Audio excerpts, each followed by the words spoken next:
ओडिशार घरे घरे सुखुआर एक निआरा स्थान अच्छी। यार बास्ना जितकी तीव्र यार स्वाद सेतिकी मिठा।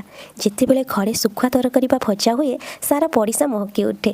कहीं गंध पाई नाक टेकती हेले प्रकृत ओडिया खाद्य प्रेमी जाने यार प्रकृत मजा केउठी। खास करी पखाल कंसा सांगरे लुणी सुखुआ भजा। जी आमे बनैबा सुखुआरे गोटे नुआ आइटम जहाँकि सरिष बाटा देकी हब सुखुआ चरचड़ा। तो चलतु स्टार्ट कर नबा। फास्ट तो मुझे सरस बाटी नहीं तो मुझे दे दूची पियाज कंचा लंका टिके भजा है सुखा को भी दे दूची तापर एका संगे भल से भाजवा।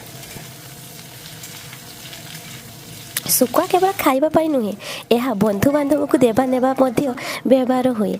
किछि अंचल लोक मैंने संपर्कीय घर को गले सुखा नहीं कि जीवा एक परंपरा भाव चली आसुची। मु ठीक कहली ना सांग मैंने ये देखु सुखुआ मोर भल भाव भजा है मुझे बटा मसला को दे दूची माने सरिष जो बाटी थी ताकू दे देकी गोटे टमाटो देकी आमे भी भल से टिके फ्राई कर नबा। तापरे अल्प पानी देकी आमे किछि समय पे बसई नबा सुखा को। वर्षा दिन जितेबले सज माछ मिले ना सेतेबले ही सुखा ही आमर भरोसा। प्रोटीन एवं ओमेगा 3 फैटी एसिड भरपूर यही सुखुआ स्वास्थ्य पाई मध्य हितकारक। तेणु गंध को छाड़ी स्वाद को आपणातु। ओडिया खाद्यर यही विशेष परंपरार आनंद नियंतु।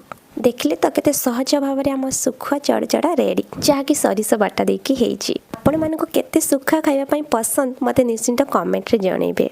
आजिर रेसिपी जदि आपण मानक भल लगी निश्चिंत लाइक कमेंट एंड शेयर करेंगे। मु तो आउ रही पारुनी सुखुआ बास्ना नाकरे बाजी बाजी चलली खाइबा पाई। आज पाई एतिकी देखाबो नेक्स्ट वीडियो रे। रहूची बाय बाय टाटा।